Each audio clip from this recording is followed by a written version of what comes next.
started a secret life on the streets of Waterbury, Connecticut. A drug habit I kept from my family and denied my addiction to crack cocaine. The secret ruined me. I stole and lied and did anything to get high. I hung out with people I despised but needed. All of this led to murder on August 7th, 1997, 25 years ago. You said it was cocaine, correct? Yes. Basically, how did you get involved in drugs, and why, was cocaine, your first one you got into? Yes. I got into crack cocaine when I was 18. All I used to do was smoke marijuana until I went over a friend of mine's house and he introduced me to crack cocaine.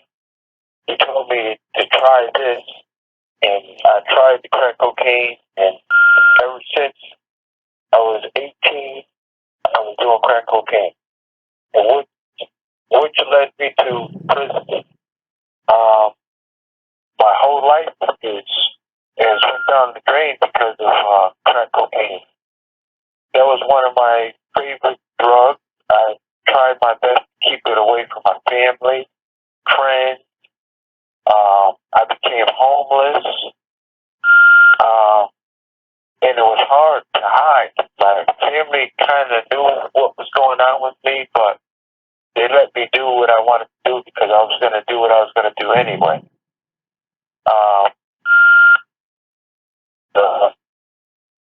It led me up to even to murder somebody on August 1997, which I would have never done if I was not on crack cocaine. I'm trying to think. I've never done cocaine or anything, but how much does that go for out on the street back? I know it's probably changed since now, but how much does that go on the street back then? It depends really how much you buy. If you buy, let's say, an 8-ball, it will cost you like $150. They got 20s, which is like a 20. They got dimes, which is, but even that is not enough because the high that you get, you're chasing to get back to that same high. That's what that's all about. That's why even, me, I've done some crazy stuff. I done stole from my father. I done stole from my uncles. I done did some crazy stuff out there on that crack cocaine. I thought I had it under control, but it was controlling me. Mm-hmm. I was in denial to the fullest when it came to doing drugs. I look back now that I'm not doing it anymore, and it just amazes me of the things that it makes you do. And sometimes you don't have no control. I'm not blaming it on the drug why I'm locked up, because I was a big part of it. And I obviously did the murder, but crack cocaine is what led me to do what I did. How much were you doing at the time, leading up to the murder? Quite a bit. How much you think you would do on average on a day?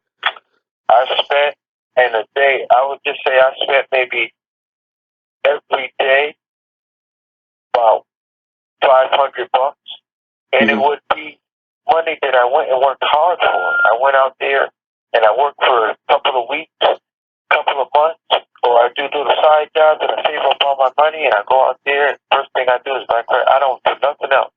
And that's what made me homeless, because I spent all my money on crack cocaine.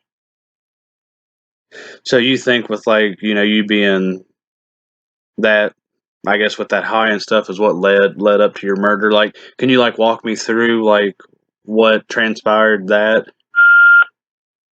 Well, in 1997, I had a co-defendant, which I really didn't know. But the problem that I had, was he had money, So I started hanging around with him, and he came up with the idea to murder this person, and I went along with it, not even thinking about it. And that's where that crack cocaine had me. I knew there was money there. I know he had money, so I went and committed the murder just to get money, just to get high. And just to think about after it was all done, it wasn't worth Yeah, very very understandable. Was the murder basically over like money for more drugs or for drugs it. Yeah, itself? it was money for more drugs to go out and get high. That was what the murder was. And I want to make it clear that I'm not blaming anybody, not even my co-defendant. I, the one that went and did what I did. I'm paying for what I did. I still think about that person I killed. I have sympathy for that person I killed because that person shouldn't have got what they got at all. Period. Mm-hmm. Trying to think. Like what? Like during and like after, like. Well, were you on cocaine like during the murder as well, like when it was taking place? Yes, that's what I was on. Cocaine. I was drunk, and that was, part of it as well. Because I didn't have a care in the world when you're like that. You just do stuff, and then you don't think about it. You think about it later. I was not thinking about anything.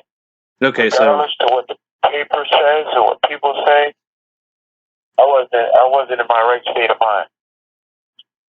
okay, so kind of like you said, your co-defendant had mentioned about murdering someone, so you kind of like you said was already on, so you're like not thinking about it, and then during and all that. Was it like Right. kind of like forced more on you at that time frame, if you know what I mean? Like here, have all this before you go do it type of thing, or No, it wasn't forced. It was, it was like, try this. You know how, like, you get in front of your peers and, mm-hmm. when you're young and they ask, man, try this, man. Would it, you don't want to try it, man, So that's what led me into that. I got pulled into that by trying to prove to them that I could do what they're doing. I Okay, was following people that, I shouldn't have been following. so pretty much like peer pressure type thing. Yes. Yeah, I'm not blaming him, but in a way, my co-defendant kind of like used me. He's like 50-something years old. He was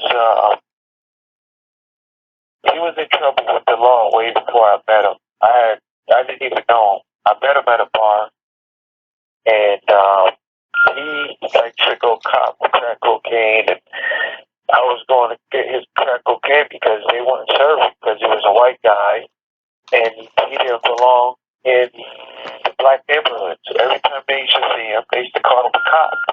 So I would have to go get his drugs, and that's how our relationship started.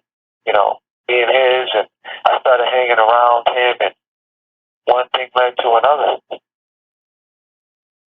Okay, so it's kind of like you were like, in a sense, like you said, where he was an older gentleman, like, and you were younger. He was kind of like more or less using you. He was, uh, he was 55, I think.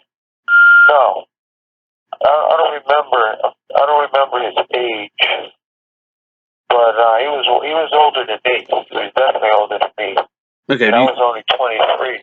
Do you think that he was kind of like using you to like to do like the hard work type Yes. thing where you were younger and Yes, stuff? because he knew I was on the crack cocaine, so he took advantage of the situation. I didn't even know what was going on really, but afterwards I think back and I was like, this guy actually used me to kill somebody that I shouldn't have killed.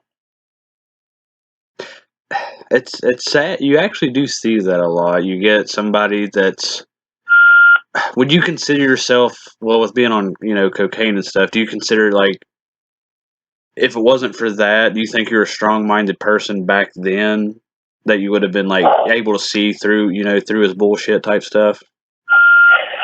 Yeah, if I wasn't doing crack cocaine, definitely, I would have definitely seen that. Okay, because yeah, like I was saying, you kind of see that a lot. Like, not saying you're weak minded, but like with the drugs would make you weak minded, and people seem to do that to overpower somebody, get them on their safe wavelength, and be like, hey, let's go do this, rob a bank, or kill this person for money, and all that, and then which he was actually 54. okay. He was 54. Yes. Okay.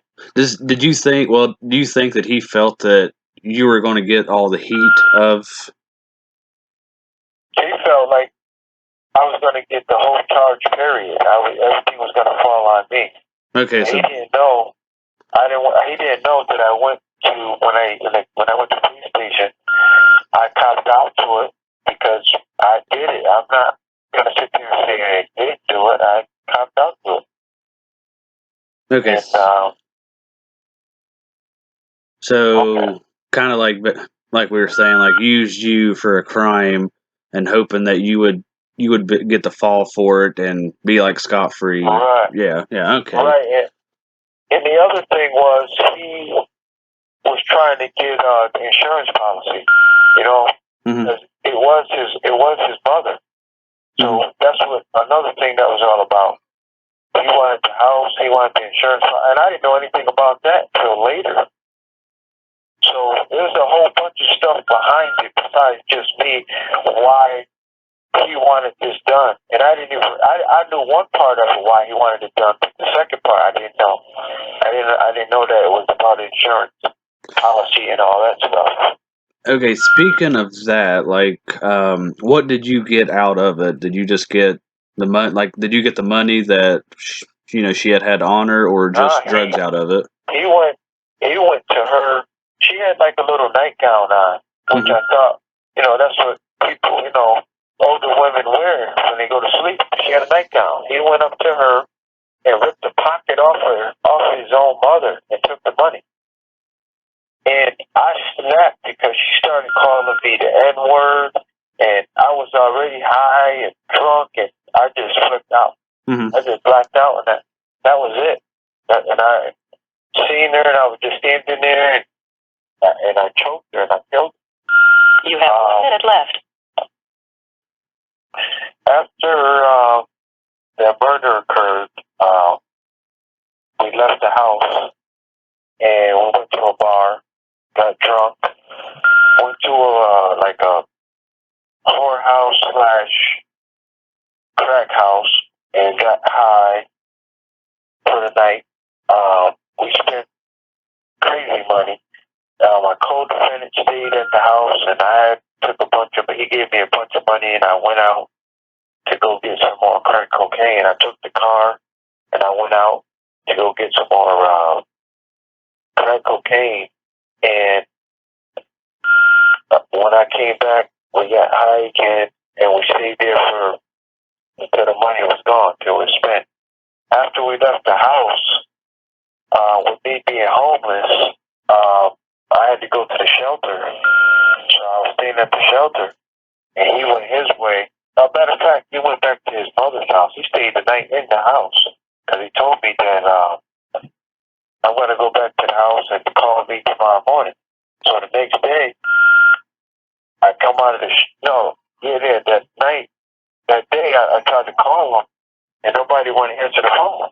So I was like, what's going on? So I went up there myself. I walked up to the scene, and I seen a crime scene truck. I seen the news reporters, and I walked right past the scene, believe it or not. I walked right down the street, right past the scene. And I went to the shelter. And I was like, man, these people know. He said he was going to report the person was dead when he got up, and blah, blah, blah. So he was at the house. So I stayed in the shelter that night. That night, I walked in the shelter, I took a shower, I was getting ready to go lay down. Next thing I know, the police showed up. He said, the police want to talk to you. They came down there and got me, took me from there and brought me to the police station. And that's where my journey began.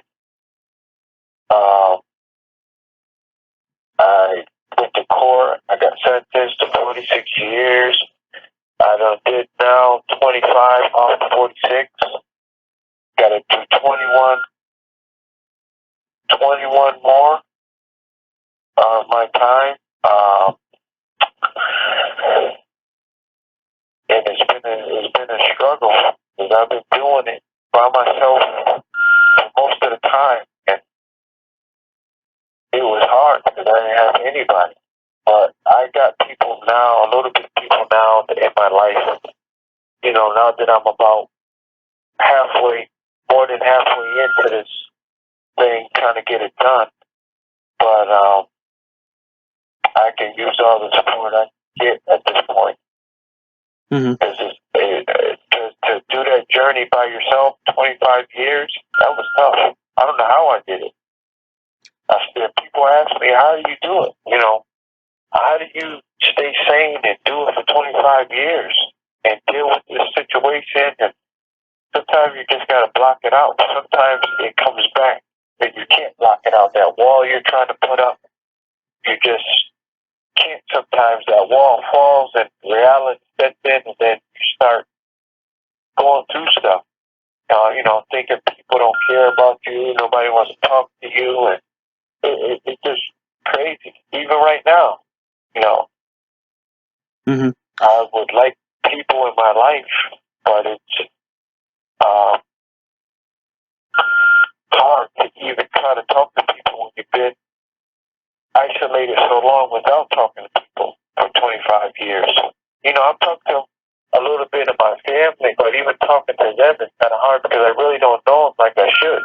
To me, they're almost like strangers because most of them grew up without me, so I can't. I'm talking to them like I would talk to anybody else because I know them, they're family, but I really don't know them like I should. And that's what the drugs did. It took me away from the stuff I need to know or I need to love, and I can't. Going back a little bit, when you said that they had, like, the police had came to the shelter, so you think your co-defendant kind of like ratted you out on the whole thing, and that's why you were like targeted right then and there? Because I'm assuming, like, the way you talked, it was like the next day, basically. Of course. He told the police, where I was at, what happened, and I was involved in this and that. So when I got to the police station, they already knew the story. They just wanted to confirm it from me, from what I said. And they didn't question me about what you're saying is not true because this guy, no, it matched up exactly the way he said it. He thought by going ahead of me and telling them the story, they didn't even know who I was. They told me, look, we didn't even know you were involved until he said something. So we had to come and get you. But he tried to go down there and get a deal, and he got one less year than I got. He got 45 years, I got 46. And by the time he got out, he would have been 100 years old. He would have never made it out. He died anyway. He died here, as a matter of fact. So he got his redemption or whatever you want to call it. What is it? But what I was going to ask, what was going through your mind though when like the police showed up and stuff? Like, did you know like it was already going down basically? Yeah, I already knew when they came and got me. I already knew what it was about. I didn't even put up a fight because I already knew why we were there. So it's kind of surrendered. Yeah, I surrendered. I didn't fight with him or nothing. I just went. It took me, and it took me. And that was that. With you being on, drugs and stuff, did you basically kind of had to like quit cold turkey, right? With like how, because I'm sure you. Yeah, I'd say that would be rough. I had to sweat. I was going through. It was just like you go through a detox, and they don't treat you here like that. I don't care what you're on. You just got to quit cold turkey, and it was tough. Especially when nobody's there. You didn't have no family, nobody. If I was to die because I was withdrawn or whatever the case may be, nobody would care. At that point, nobody cared. Even the people here, they don't know me. I'm just another person. Yeah, and that really hurt me because I didn't have no family, no nothing. Yeah, being 23, like that's, a life changing because, you're still very, very young. Well, even your age now, you're still considered young. And like you said, you served 20. Like I just turned 33 this past Saturday, and that means I was 8 years old when you had went to prison. So you served most of your time. Wow. Why, most of my life. Like looking back, do you think the times went by quick? I know people always say time flies, but how is it in there? It went. I mean, at first it was kind of rough because I had some issues with my case, and I was going through stuff in jail. People were giving me a hard time. So I want to say the first 10 years was kind of rough. But once I got past the first 10 years and started figuring everything out, then it was smooth after that. But time, I'm not paying attention to it. It's been flying, though.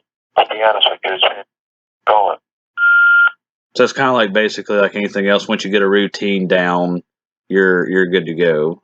Yeah, and it helps. Yeah. You just gotta set your mind, to stay busy and do something. Because if you don't, you go crazy. I'm telling you. But there's not a lot to do. There's really not a lot to do. You do the same thing every day. Same thing. Okay. One thing wanted to ask you, like what we talked about earlier. Do you think with you taking the plea deal and stuff, do you think it was a fair deal at the time? Looking back now with being older. At the time, no, I didn't think it was a fair deal because of the time that I got. Mm-hmm. But as I look at it now, I feel like, I needed to be punished.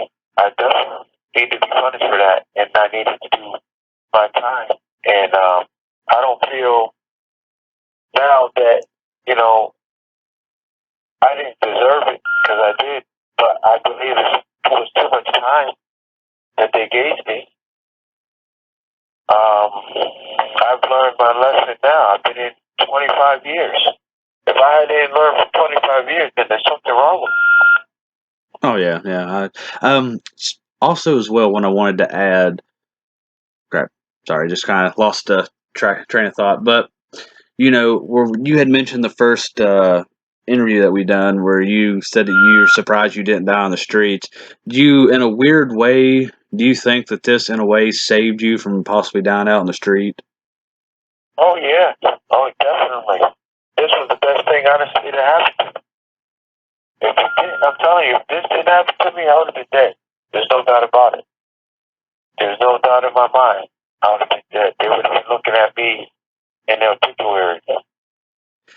Yeah, I've always read stuff with in the drug world and things, and being out in the street, that you're lucky to make it to 30, and that's pushing it.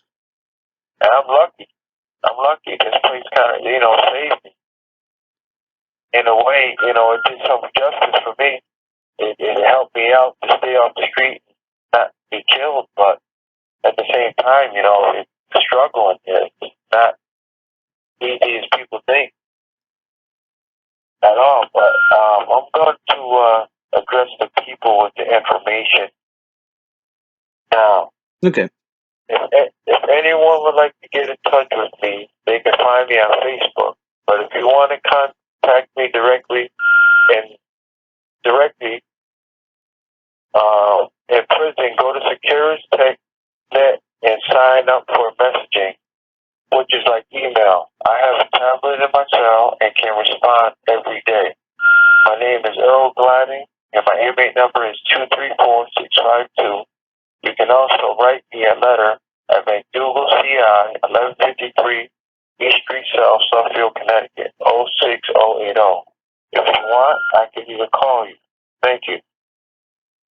I forgot to ask you too on the first part we were mentioning about the overseas thing, where you said you were good with Facebook. Whoever runs your Facebook, do they just send you the message or something? Yeah, on my Facebook page, there's a picture up there. and I will get the message. I have somebody that keeps track of my Facebook page. So if something goes up there, she's gonna direct you to me. Okay. So if she says, well, you got to write him, or this is his address, take the address and just go with it, because I'm not out there. She just keeping track of it.